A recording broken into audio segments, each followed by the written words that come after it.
नमस्कार।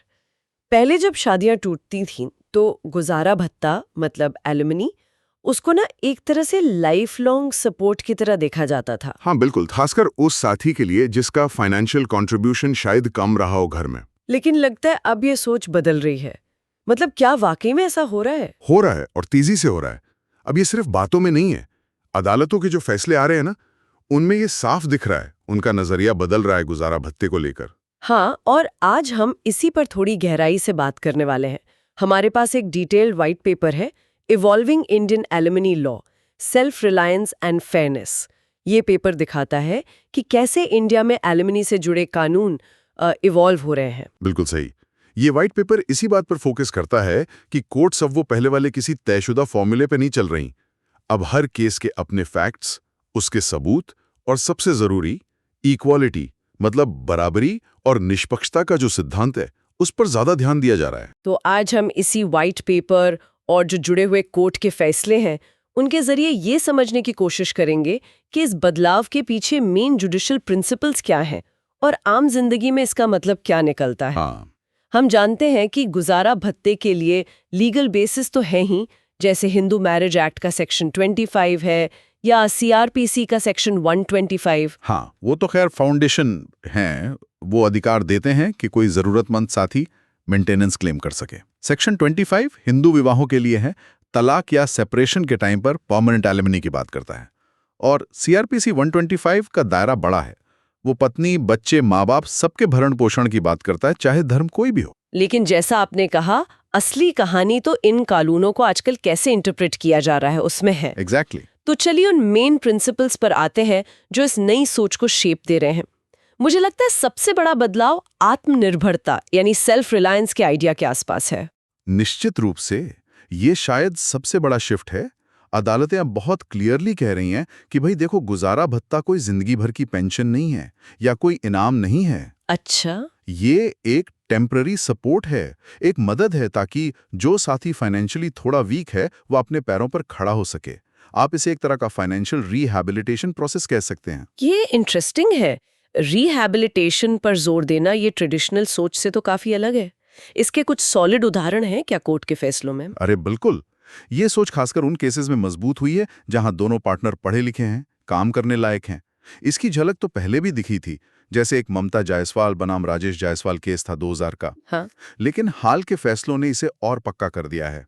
जैसे एक रीसेंट अनाम केस है 2025 का, एक आईटी प्रोफेशनल पत्नी थी उसमें। सुप्रीम कोर्ट ने साफ कहा कि अगर कोई पढ़ा लिखा है, काम कर सकता है, तो सिर्फ इसलिए एलिमनी नहीं मांग सकता क्योंकि उसने तय किया है कि उसे काम नहीं करना। ओ, उस आईटी वाले केस में क्या खास था, मतलब कुछ डिटेल्स? वो काफी हाई प्रोफाइल केस था। शादी सिर्फ 18 महीने चली थी और पत्नी ने 12 करोड़ रुपए, एक बीएमडब्ल्यू कार और एक फ्लैट मांगा था एलिमनी में। 12 करोड़ 18 महीने की शादी के लिए? हाँ, तो कोर्ट ने इसे बिल्कुल खारिज कर दिया। साफ मैसेज दिया कि जिसे वेपनाइज डिपेंडेंसी कह सकते हैं ना, मतलब निर्भरता को हथियार बनाना, उसे कोर्ट्स बढ़ावा नहीं देंगे। वेपनाइज्ड डिपेंडेंसी, निर्भरता को हथियार की तरह इस्तेमाल करना, ये तो काफी स्ट्रॉन्ग वर्ड्स हैं। तो इसका मतलब हुआ कि अगर काबिलियत है तो काम करने की उम्मीद की जाती है। हाँ बिल्कुल, कोर्ट का नजरिया यही बन रहा है कि अगर आप सक्षम हैं तो आपको अपनी क्षमता का इस्तेमाल करके सेल्फ सफिशिएंट बनने की कोशिश करनी चाहिए।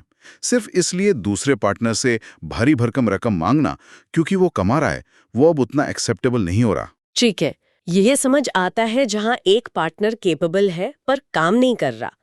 लेकिन उन सिचुएशंस का क्या जहां दोनों कमा रहे हैं या दोनों के कमाने की क्षमता मतलब अर्निंग कैपेसिटी लगभग बराबर है, तब क्या एलिमनी का सवाल ही नहीं उठता? ये बहुत अच्छा सवाल है और यहीं पर समान अर्जन क्षमता यानी इक्वल लर्निंग कैपेसिटी का प्रिंसिपल आता है। सुप्रीम कोर्ट ने हाल में कुछ केसेस में, जैसे एक अनाम असिस्टेंट प्रोफेसर केस 2025 था और एक मनीष बनाम प्रीति केस, उनमें यही कहा क्या कहा कोर्ट ने? कि अगर पति पत्नी दोनों की कमाई या कमाने की काबिलियत करीब करीब एक जैसी है तो फिर एक को दूसरे से मेंटेनेंस मांगने का बेसिस क्या बनता है। दिल्ली हाईकोर्ट ने भी दमनप्रीत कौर बनाम इंद्रमीत जुनेजा केस में कुछ ऐसा ही कहा था कि जानबूझकर बेरोजगार रहने को रिवॉर्ड नहीं किया जा सकता। कोर्ट्स ये देख रही हैं कि क्या कोई वाकई में जरूरतमंद है या सिर्फ अपनी जिम्मेदारी से भाग रहा है। तो ये असल में जरूरत पड़ने पर एक मदद है, किसी की कमाई पर ऐश करना नहीं। आपने पुनर्वास की बात की थी। हाँ बिल्कुल, इसे पुनर्वास सिद्धांत या रिहैबिलिटेशन प्रिंसिपल कह सकते हैं। भूषण कुमार मीना बनाम मानसी मीना हो या किरण जोत मेहनी बनाम अनीश पाटिल, इन जैसे केसेस में कोर्ट का यही अप्रोच दिखा है। मतलब वो एक तरह से जो फाइनेंशियली कमजोर पार्टनर है उसे फाइनेंशियल इंडिपेंडेंस पाने के लिए एक रनवे दे रही हैं, कुछ टाइम दे रही हैं। ये नहीं कि जिंदगी भर का फ्री पास मिल गया। अच्छा, मकसद है उस इंसान को दोबारा अपने पैरों पर खड़ा करना, परमानेंटली डिपेंडेंट बनाना नहीं। और ये खासकर तब ज्यादा रेलेवेंट हो जाता है जब शादी बहुत कम समय चली हो। ठीक है, आत्मनिर्भरता पर ये जोर तो समझ में आता है, लेकिन क्या कोर्ट्स ये भी बैलेंस कर रही हैं कि फैसला दूसरे पार्टनर के लिए बहुत हार्श ना हो जाए, मतलब सजा जैसा ना लगे? वो बैलेंस कैसे बन रहा है? बिल्कुल, बैलेंस बहुत जरूरी है और यहीं पर आनुपातिकता और निष्पक्षता, मतलब प्रोपोर्शनैलिटी एंड फेयरनेस का प्रिंसिपल आता है। कोर्ट्स अब सिर्फ जरूरत नहीं देख रही, बल्कि ये भी देख रही हैं कि जो मांगा जा रहा है वो रीजनेबल है, जस्ट है या नहीं। इसमें कई चीजें शामिल है। जैसे कि देखिए, सबसे पहले तो शादी कितने टाइम चली। अब एक शादी 20-25 साल चली हो और एक सिर्फ 2-3 साल, दोनों में एलिमनी का बेसिस अलग होगा ना। हाँ, बात तो सही है। वो क्षेत्रपाल केस 2024 था और वही आईटी वाला केस 2025 जिसमें शादी सिर्फ 18 महीने चली थी। इनमें कोर्ट ने माना कि भाई इतनी कम ड्यूरेशन में शायद वो गहरी फाइनेंशियल डिपेंडेंसी या शेयर्ड इकोनॉमिक फ्यूचर बना ही नहीं। तो फिर बहुत लंबे समय तक या बहुत भारी भरकम एलिमनी देना शायद जस्टिफाइड ना हो। शॉर्ट ड्यूरेशन मैरिज में अक्सर दोनों के लिए अपनी पहले वाली फाइनेंशियल सिचुएशन में लौटना ज्यादा मुमकिन होता है। और जो दे रहा है उसकी कैपेसिटी, ऐसा तो नहीं कि भत्ता देते देते वो खुद ही प्रॉब्लम में आ जाए। ये भी फेयरनेस का बहुत इंपॉर्टेंट पार्ट है। कोर्ट्स जो पार्टनर दे रहा है उसकी फाइनेंशियल कंडीशन और उस पर कितना बोझ पड़ेगा, इसको भी ध्यान में रखती हैं। वो शिल्पा शैलेश बनाम वरुण श्रीनिवासन 2023 केस था ना। हाँ। उसमें सुप्रीम कोर्ट ने एक जनरल गाइडलाइन दी थी कि मंथली एलिमनी देने वाले की नेट टेक होम सैलरी का लगभग 25% हो सकती है। अब ये कोई हार्ड एंड फास्ट रूल नहीं है, हर केस अलग होता है, लेकिन ये एक इंडिकेशन है कि अमाउंट इतना ज्यादा ना हो कि वो सजा जैसा लगे या देने वाले की कमर ही टूट जाए। मतलब इरादा मदद का है, पनिशमेंट का नहीं। बिल्कुल। परवीन कुमार जैन बनाम अंजू जैन 2024 केस में भी यही बात दोहराई गई। कैलकुलेशन करते टाइम दोनों पार्टीज का स्टेटस, उनकी ज़रूरतें, शादी में उनका कंट्रीब्यूशन, उनके सैक्रिफाइस, इन सब को देखना चाहिए। लेकिन अल्टीमेट गोल एक फेयर बैलेंस बनाना है, किसी एक को सजा देना नहीं। एक और सवाल आता है दिमाग में, प्रॉपर्टी डिवीजन का। अगर तलाक के टाइम प्रॉपर्टी का ठीक ठाक बंटवारा हुआ है, किसी एक को अच्छा हिस्सा मिला है, तो क्या उसका असर एलुमिनी पर पड़ता है? हाँ, ये एक बहुत क्रिटिकल फैक्टर है। अगर तलाक के वक्त प्रॉपर्टी का एक फेयर डिवीजन हुआ है और किसी पार्टनर को सब्सटैंशियल एसेट्स मिले, जैसे रहने का घर मिल गया या कोई इन्वेस्टमेंट जिससे इनकम आ रही है या कोई और वैल्यूएबल प्रॉपर्टी, तो ये यकीनन एलिमनी की जरूरत को कम कर सकता है या खत्म भी कर सकता है। अच्छा। कोर्ट्स ये देखती हैं कि किसी को डबल बेनिफिट ना मिले, मतलब प्रॉपर्टी का बड़ा हिस्सा भी ले लिया और ऊपर से भारी मंथली एलिमनी भी। जो प्रॉपर्टी मिली है उससे जो पोटेंशियल इनकम हो सकती है या जो सिक्योरिटी मिलती है, उसको एलिमनी के जरूरत का अंदाजा लगाते वक्त कंसिडर किया जाता है। तो ये सारी बातें, सेल्फ रिलायंस, प्रोपोर्शनैलिटी, फेयरनेस, ये तभी सही से काम कर सकती हैं जब दोनों पार्टीज पूरी ईमानदारी दिखाएं, है ना? अपनी इनकम, अपने एसेट्स, सबके बारे में सच बताएं। आपने बिल्कुल सही पॉइंट पकड़ा है। ट्रांसपेरेंसी और गुड फेथ, मतलब सद्भावना, ये अब इस पूरे प्रोसेस के सेंटर में है और कोर्ट्स इसको लेकर पहले से कहीं ज्यादा सख्त हो गई हैं।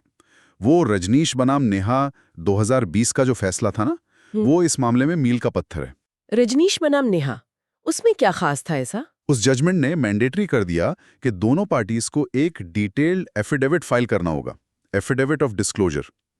उसमें अपनी इनकम, एसेट्स, लाइबिलिटीज, खर्चे, सबका पूरा ब्यौरा देना होगा। अच्छा, ये तो बड़ा कदम है। हाँ, इसका मकसद यही था कि कोर्ट्स को दोनों की फाइनेंशियल सिचुएशन की एक क्लियर और सच्ची पिक्चर मिले, ताकि वो एलिमनी पर एक इन्फॉर्म्ड डिसीजन ले सकें। इससे वो झूठे दावे या बढ़ा चढ़ाकर जो क्लेम किए जाते थे, उन पर काफी रोक लगी है। और अगर कोई ये जानकारी छुपाता है या गलत देता है, मान लीजिए कोई अपनी पूरी इनकम नहीं दिखाता या प्रॉपर्टी छुपा लेता है, इसके नतीजे अब काफी सीरियस हो सकते हैं।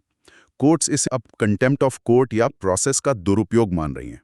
अंजू गर्ग बनाम दीपक कुमार गर्ग 2022 केस में सुप्रीम कोर्ट ने बहुत साफ कहा था कि अगर एलिमनी मांगने वाली पार्टी जानबूझकर अपनी इनकम छुपाती है या गलत जानकारी देती है तो उनका मेंटेनेंस या एलिमनी का क्लेम पूरी तरह से खारिज भी किया जा सकता है। बाप रे, मतलब बेईमानी की सजा, क्लेम का खारिज होना। हाँ, सीधा। तो ईमानदारी सिर्फ मॉरल ड्यूटी नहीं, लीगल जरूरत बन गई है।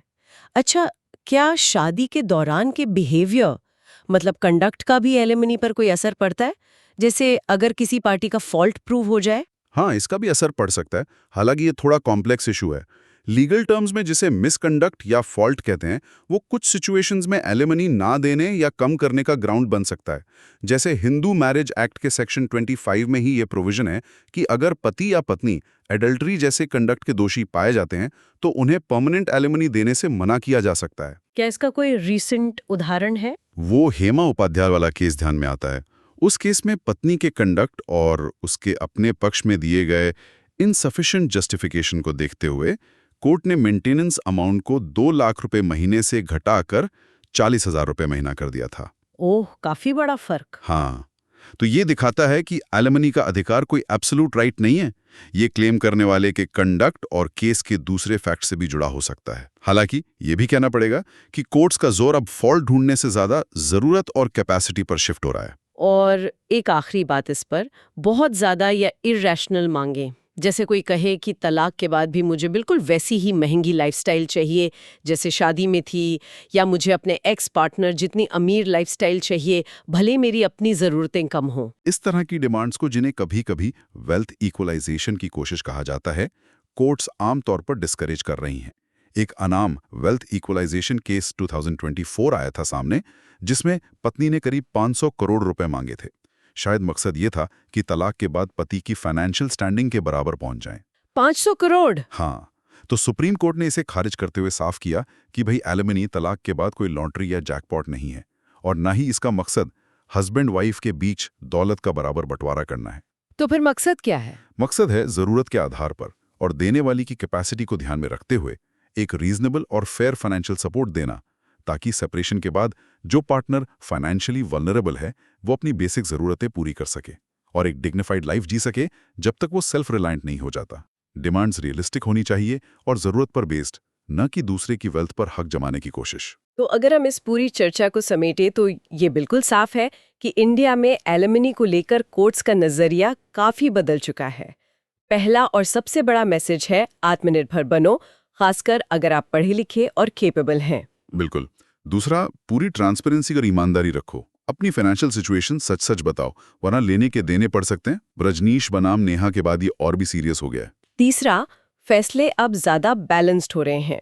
कोर्ट्स हर केस की बारीकियों में जा रहे हैं। शादी कब तक चली, दोनों की अर्निंग कैपेसिटी क्या है, प्रॉपर्टी कैसे बटी है, देने वाले पर कितना बोझ पड़ेगा, इन सब पर सोचा जा रहा है। और चौथा, जो शायद सबसे जरूरी है, कोर्ट्स कानून के मिसयूज को रोकने के लिए एक्टिव हैं। एल्यूमिनिया का कानून एक शील्ड है जरूरतमंद के लिए। इसे एक्सटॉर्शन, अनड्यू गेन या दूसरे पार्टनर को हैरास करने का हथियार बनाने की कोशिशों को डिस्करेज किया जा रहा है। बहुत ज्यादा डिमांड्स को काटना और जानबूझकर बेरोजगार रहने वालों को एल्यूमिनी ना देना, ये सब उसी डायरेक्शन में स्टेप्स हैं। ये बदलाव सिर्फ लीगल चीजें नहीं लगते, ये कहीं ना कहीं हमारी सोसाइटी की बदलती सोच को भी दिखाते हैं। इंडिविजुअल डिग्निटी, विमेन एम्पावरमेंट, और ये दोनों पे लागू होता है। पुरुष भी जरूरत पड़ने पे मेंटेनेंस मांग सकते हैं और मॉडर्न रिश्तों की जो कॉम्प्लेक्सिटीज हैं उनको कानून के दायरे में लाने की कोशिश दिखती है। सही कहा। लक्ष्य एक ऐसा फ्रेमवर्क बनाने का है जो जेंडर न्यूट्रल हो, मतलब पुरुषों और महिलाओं दोनों के लिए बराबर फेयर हो, जो एविडेंस पर बेस्ड हो, सिर्फ धारणाओं कर नहीं, और जो दोनों पार्टीज के लिए जस्ट हो। मदद जरूर मिले लेकिन डिपेंडेंसी को आदत न बनने दिया जाए। ये पक्का करना कि कानून प्रोटेक्शन दे, एक्सप्लॉयटेशन का टूल न बने। ये सब सोचते हुए एक सवाल मन में आता है, फ्यूचर में डिपेंडेंसी की ये डेफिनेशन और कहाँ तक बदलेगी, खासकर उन केसेस में जहाँ शादी बहुत ही कम चली हो या जहाँ दोनों पार्टनर्स फाइनेंशियली लगभग बराबर हों। क्या हम एक ऐसी व्यवस्था की तरफ बढ़ रहे हैं जहाँ एलिमनी काफी हद तक नो फॉल्ट बेसिस पर तय हो, मतलब किसकी गलती थी इस पर कम ध्यान दिया जाए और उसका अकेला मकसद सिर्फ कुछ लिमिटेड टाइम के लिए रिहैबिलिटेशन में मदद करना हो, ताकि इंसान फाइनेंशियली वापस ट्रैक पर आ सके? ये सोचने वाली बात है जिस पर शायद आने वाले टाइम में और बहस होगी।